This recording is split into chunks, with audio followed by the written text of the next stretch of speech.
Pithapuram sir constituency? మన constituency Pithapuram అండి. మేము ప్రజారాజ్యం టైం నుంచి కూడా అలాగా మెగా అభిమానుల కింద అలా ఉండిపోయాం. మేము అప్పుడులో వంగా గీత గారిని కూడా మేము అందరం దగ్గర నుండి గెలిపించుకున్నాం అండి. వంగా గీత గారు కూడా ప్రజారాజ్యం అనే గెలిపించారు. మేమే గెలిపించుకున్నాం అండి. ఇప్పుడు అదే మెగా ఫ్యామిలీ గురించి అంతా మేము అప్పటి నుంచి అలాగే ఉండిపోయామండి. ఆవిడంటే దాటిపోయి వెళ్ళిపోయింది తప్పండి, మేము ఏమి వెళ్ళలేదండి, అలాగే ఉన్నామండి. ఇప్పుడు కూడా అలాగే పవన్ కళ్యాణ్ చేస్తున్నామండి. పవన్ కళ్యాణ్ కంపల్సరీ నెగ్గుతారండి. ఇవాళ వంగా గీత గారు చాలా చెప్పచ్చండి. అయాల మెగా ఫ్యామిలీ వల్ల గెలిచింది ఆవిడ. అయాల మెగా ఫ్యామిలీ సీట్ అవుతుంది. ఆవిడ ఎమ్మెల్యే ఎక్కడ అవుతుంది? ఆ ఎమ్మెల్యే అవడం అంత ముందు నుంచి ఉన్నాను. పవన్ కళ్యాణ్ తెలియదు, పవన్ కళ్యాణ్ నిన్నగాక మొన్న వచ్చాడు. పవన్ కళ్యాణ్ ఏం తెలియదు అండి, ఇవిడికి అన్ని తెలిసండి. పవన్ కళ్యాణ్కి ఏం తెలియదు. మరి అయాల మెగా ఫ్యామిలీలోకి వెళ్ళినప్పుడు అప్పుడు పవన్ కళ్యాణ్ లేడెట్టింది. అప్పుడు మరి ఆ పవన్ కళ్యాణ్ ఎక్కడికైనా పోయాడు ఈవిడ లేకుండా. ఇప్పుడు ఏం కాదండి, మెగా ఫ్యామిలీ లేకపోతే ఇవాళ వంగా గీత లేదండి. మెగా ఫ్యామిలీ ఉన్న వాళ్ళే ఇవాళ ఇది అవడం ఇవన్నీ కూడా ఎంపీ గారు ఎంత కూడా మెగా ఫ్యామిలీ వల్ల గెలిచిందండి. ఆవిడ ఇవాళ 190 చెప్తేదండి. ఆవిడ చెప్పడానికి ఏముందండి? ఇవాళ వాళ్ళతో నాకు పర్లేదు, వీళ్ళ వాళ్ళకి వెళ్ళలేదని చెప్తేదండి ఆవిడ. ఈసారి ఏంటి, ఆవిడ కూడా చాలా మంది అంటే మంచి వ్యక్తిగా అని చెప్పి చాలా మంది చెప్తున్నారు. ఆ మంచి వ్యక్తిత్వం ఎక్కడి నుంచి వచ్చిందంట? మంచి వ్యక్తిత్వం పిఆర్పి టైంలోనే వచ్చింది. ఆ మంచి వ్యక్తిత్వం అండి. ఆ పిఆర్ ఎంచుకున్నారు. అప్పుడు ఆ పిఆర్పి తర్వాత ఈ ఎంపీ చేసిందండి. ఎంపీలు ఎవరికి ఏమీ చేయలేదు, ఏమి చెందలేదు, ఎవరిని పలకించలేదు. పిఆర్పి టైంలో చేసిందండి ఆవిడ. వాళ్ళకి భయపడి వీళ్ళకి భయపడి మొత్తాన్ని చేసింది. 5 సంవత్సరాలు ఎంపీగా చేసిందండి. ఒక్కసారి కూడా కొత్తలు రాలేదు మాకు. అప్పుడు పిఆర్పి ఎమ్మెల్యే టైంగా ఉండగా మాకు 5 లక్షలు ఇచ్చి కళ్యాణ మండపం చేయించిందండి. తర్వాత ఏదో ఎంపీగా వచ్చిన తర్వాత చేస్తుందని చూసాం కానీ ఏమీ చేయలేదండి. శూన్యం అండి, ఏమీ చేయలేదండి ఎంపీ. ఈసారి ఏంటి పరిస్థితి అంటారు? ఇప్పుడు మళ్ళీ ఎలక్షన్స్ వస్తున్నాయి. జీరో అండి ఆవిడకి ఎవరు వేరండి, కళ్యాణ మండపం కూడా సగమే పూజ చేసిందండి. ఉన్న సగం పూజ చేయలేదండి మాకు. ఆవిడ చేసింది ఏమీ లేదండి. పక్కన ముద్రగడ గారు వస్తున్నారు. మండలానికి ఒక వైసీపీ నుంచి పెద్ద లీడర్లని, మినిస్టర్లని, ఎంపీలుగా ఉన్న వాళ్ళని తీసుకొచ్చి పెడుతున్నారు. ఎవరిని పెట్టని పని అవుతుంది. పిఠాపురం అండి, పిఠాపురం నియోజకవర్గం అండి. పవన్ కళ్యాణ్ గారు ముందుసారి నిలబడకపోవడమే పెద్ద తప్పు అండి. అప్పుడు నిలబడితే నీకు కంపల్సరీ నెగ్గించుకుంటే ఏరియా అండి. అయితే ఎవరు రానియండి, ఏం పని అవుతుంది. ముద్రగాడు చెప్తే ఇన్ని కూడా ఎవరు లేరండి.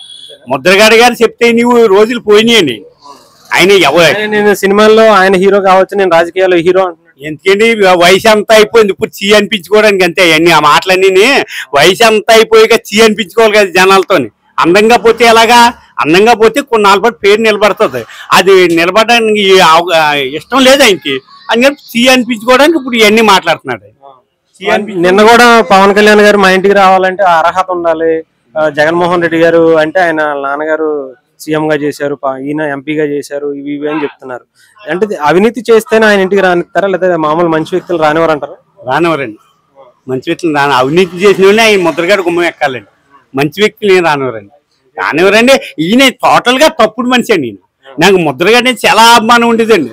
ఎప్పుడైతే వైసీపీ పార్టీకి అమ్ముడైపోయాడో ఇంకా అప్పటి నుంచి ఆయన ముఖం చూడడానికి కాదు, ఇలాగ ఎక్కడ ఎదురైనా కూడా చీయని కూడా ఉమ్మూసుకుంటే పరిస్థితి కూడా వస్తుంది. అంటే ఇప్పుడు ముద్రగడ గారు కానీ వీళ్ళందరూ కూడా ఇక్కడే దిగిపోయి పవన్ కళ్యాణ్ గారిని ఓడించడానికి రెడీ అయిపోయారు. ఎందుకని అంటారు? ఎంత భయం ఎందుకంటారు పవన్ కళ్యాణ్ గారిని? ఆయన వస్తే వీళ్ళ ఆటలు ఏం సాగవండి. ఆయన అసెంబ్లీలో కూర్చున్నా వీళ్ళు నచ్చినట్టు సీఎం అవుతానని చెప్పట్లా, లేదు నువ్వు మంత్రి అవుతానని చెప్పట్లా, అయినా కానీ ఎందుకు భయపడిపోతున్నారండి? ఒక ఎమ్మెల్యేగా కూడా గెలవడం. ఆయన వీళ్ళ ఆటలు సాగవండి. ఆయన వస్తేనే సాగు అని చెప్పి వీళ్ళు భయపడుతున్నారు. భయపడడం కాబట్టి ఎంతమంది ఎందుకండి ఇక్కడ రెడ్లు అందరూ వచ్చి ఇక్కడ కూర్చుండి పనేటి, మిగతా నియోజకవర్గాల్లో వీళ్ళు కాయచ్చు కదమ్మా, ఇక్కడే పనేటి. పవన్ కళ్యాణ్ వెళ్తే అసెంబ్లీలో అడిగి అడితే వీళ్ళందరికీ దడండి. వీళ్ళు ఎట్లా వచ్చినా సాగవండి, ఆటలు సాగవు. దానికి భయపడండి వీళ్ళు. వీళ్ళ ఆటలు మా ఆటలు సాగు. ఇక్కడికి వెళ్తేనే ఆయన వస్తే సాగో, ఎవడొచ్చినా వాళ్ళకి పర్లేదండి. ఈయన రాకూడదండి. ఈయన వెళ్తే వాళ్ళ ఆటలు సాగవండి. అదే భయం అండి. ఆ భయంతో ఇంతమంది ఇంటికి ఒక బైక్ ఇస్తామంటున్నారు, బంగారం ఇస్తామంటే, అంటే ఇంటికి ఒక 1,00,000 రూపాయలు ఖర్చు పెట్టడానికి, ఓటుకి 1,00,000 రూపాయలు ఇవ్వడానికి రెడీ అయిపోయింది. నాకు ఒక 50 వెళ్తే తీసుకుంటాండి. డబ్బులు తీసుకుంటాండి. డబ్బులు ఇప్పుడు వాళ్ళ డబ్బులు ఏం కాదు కదా, వాళ్ళ పెట్టిలో సొమ్ము కాదు, వాళ్ళ సొంత సొమ్ము కాదు. అది ఈ గవర్నమెంట్ లో తగ్గిన సొమ్మే. నేను తీసుకుంటాను 50 వెళ్తేనే. ఇందా బాబు మా జనసేనలోకి వచ్చాయని చెప్పి డబ్బులు తీసుకోవడం కానీ ఓటు వేసేటప్పుడు కానీ వాళ్ళు కానీ వెళ్ళి చూస్తారంటే అక్కడికి వచ్చి రావుడు కానీ నాకు నచ్చింది నేను వేసుకుంటాను ఓటు. నేను తీసుకుంటాను ఒక 50 వెళ్తాను. నేను చాలా మంది అంటే డబ్బులు ఇవ్వడానికో ఇంకో విధంగానో బెదిరించడానికో చాలా రకాలుగా ప్రయత్నిస్తున్నారు. ఇంకా 40 రోజులు ఉంది. ఈ రూపు ఏమన్నా మారే అవకాశం ఉందంటారు? ఇలాగే ఉంటారంటారు? ఇలాగే ఉంటారండి. బెదిరిపోవడానికి ఇది పిఠాపురం అండి, రాయలసీమ గట కాదండి బెదిరిపోవడానికి. వాటర్ని భయపెట్టడానికి చేయడానికి బ్యాచ్ ఎక్కడ దిగిందంటే రాయలసీమ బ్యాచ్ దిగితే అక్కడ సాగుతాయండి. వాళ్ళ ఆటలు ఎక్కడ సాగండి అవి ఇక మడతడేస్తారండి. ఇక్కడ మడతడేస్తారు. ఇక్కడ సాగండి. ఎక్కడ మంచి ఎంత మంచిగా అయితే ఉంటారో అంత చెడ్డ చేసే వాళ్ళు కూడా ఎలా తొక్కాలో వాళ్ళు తొక్కేస్తారు. అయ్యేమి ఇక్కడ సాగండి. వాళ్ళు రాయలసీమలో సాగుతాయండి. ఎవడు ఏం మార్చలేడు.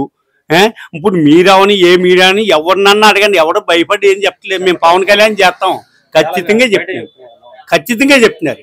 వాళ్ళ ఆటలు సాగండి. ఇంకా ఏదో అనుకుంటున్నారు వాళ్ళు, ఏదో చేద్దాం అని చెప్పి ఏమీ సాగండి. ఎంత మెజారిటీ వస్తుంది అంటారు సార్? మెజారిటీ అండి మా అంచనా ప్రకారం అయితే లక్ష అండి. అంచనా ప్రకారం ₹1,00,000 ఖర్చు పెట్టినా ఎంత డబ్బు ఖర్చు పెట్టినా లక్ష దాటి వస్తుందండి. ఈ నియోజకవర్గం అయితే లక్ష దాటే రావాలండి. అభివృద్ధి ఇప్పుడు మేము చూసాం, బస్ స్టాండ్ కావచ్చు, మురికి కాలువలు కావచ్చు, ఇంకా చాలా దారుణంగా ఉంది. రోడ్లు ఏమీ లేదండి. అభివృద్ధి అన్నది లేదు, ఏమీ లేదు. మా తమ్ముడు ఉన్నాడండి ప్రెసిడెంట్, 45 లక్షలు ఖర్చు పెట్టి నెగ్గాడండి. ఆడికే దిక్కు ముక్కు లేని వాళ్ళ మూలం కూర్చున్నాడు. పంచాయతీలో వైసీపీ పంచాయతీలో సొమ్మంతా అతనే దింగేస్తున్నాడు, అతనే పట్టుకుపోతున్నాడు. ఇంకే ఈడికే ఉంటుంది చేయడానికి. ఏ వర్క్ చేయడానికి లేదు. పోనీ ఇప్పుడు ఖర్చు పెట్టిన వాళ్ళు అందరూ ఖర్చు పెడదాం, దిగుదాం, ఏ వర్క్ చేసుకుందాం, కాంతకుండా సంపాదించుకుందాం అని దిగారు. ఏం సంపాదించుకోవడానికి దేవుడే దిక్కు మొక్కు లేకుండా అయిపోరండి సర్పంచులు కూడా. పవన్ కళ్యాణ్ వస్తే మంచి చేస్తారు, అంతా మంచి జరుగుతుంది. మంచి నమ్మకం ఏంటి? ఆ నమ్మకం అంటే సెంట్రల్ తో ఉందండి. ఇప్పుడు ఈయన పెట్టిన పథకాలకే మన ఆంధ్ర సొమ్ము పథకాల కింద పంచడానికి సరిపోద్దండి. అభివృద్ధికి ఏమి ఉండదండి. డబ్బు ఏమన్నా సెంట్రల్ నుంచి తెచ్చుకుంటేనే మన అభివృద్ధికి డబ్బు ఉంటుందండి. పవన్ కళ్యాణ్ సెంట్రల్ నుంచి త్యాగాలకి శక్తి ఉన్నవాడు, ఒక సినిమా ముఖ్యమంత్రి స్థాయి ఉన్నవాడు మాకు నిలబడుతున్నాడండి. మాకు ఇంకా అంతకన్నా ఏం కావాలి సార్? ఇక్కడ పిఠాపురం ఇక్కడ శాశ్వత నియోజకవర్గం. ఇంకా పవన్ కళ్యాణ్ శాశ్వతం. పవన్ కళ్యాణ్ ఇంకా శాశ్వతంగా నిలదొక్కించుకున్నట్టండి. ఆయన ఇంకా అలా నిలదొక్కించుకున్నట్టండి. ఇంకా ఆయన్ని అటు ఇటు తోయడానికి కానీ ఎవరికి కానీ ఇంకా అవకాశం లేదండి. వంగా గీత గారికి మాత్రం చాలా తప్పండి. పవన్ కళ్యాణ్ వాళ్ళని అలా మాట్లాడడం చాలా తప్పండి.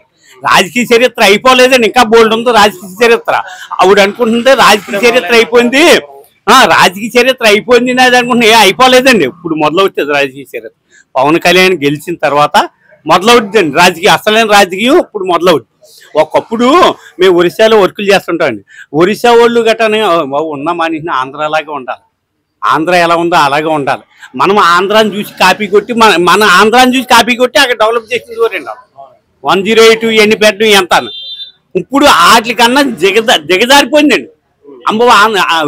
ఒరిస్సా వాళ్ళు ఎంజాయ్మెంట్ చేయాలంటే ఆంధ్ర వెళ్ళాలని చెప్పి ప్రతి శనివారం ఎంప్లాయీస్ అందరూ వచ్చేవారండి. వైజాగ్ గడ్డ వచ్చేవారండి. వైజాగ్ డెవలప్ అవ్వడం కేవలం ఒరిస్సా వాళ్ళు ఉంచండి. వచ్చేసేవారు, ఎంజాయ్ చేసి వెళ్ళేవారు. ఇవాళ ఆంధ్ర రావాలంటే భయపడిపోతున్నారు. ఈ రోడ్లు, ఈ డెవలప్మెంట్ ఇవన్నీ ఏమీ లేక భయపడిపోతున్నారండి. ఇవాళ ఆంధ్ర ఒరిస్సా నుంచి కూడా రావడానికి అంటే ఎంత ఇష్టపడిపోరు, ఇవాళ భయపడిపోతున్నారండి. అంత నీచంగా తయారైందండి. ఒకప్పుడు ఉన్న మానేసిన ఆంధ్రలాగే ఉండాలి అని చెప్పుకుంటూ వాళ్ళు ఇవాళ ఒరిస్సాని చూడవలసి వస్తుంది. మనం ఈసారి అయితే గెలిచేది మాత్రం ఎవరంటారు? పవన్ కళ్యాణ్ అండి. ఇంకా గెలిచేది ఇంకెవరు చూడక్కర్లేదు.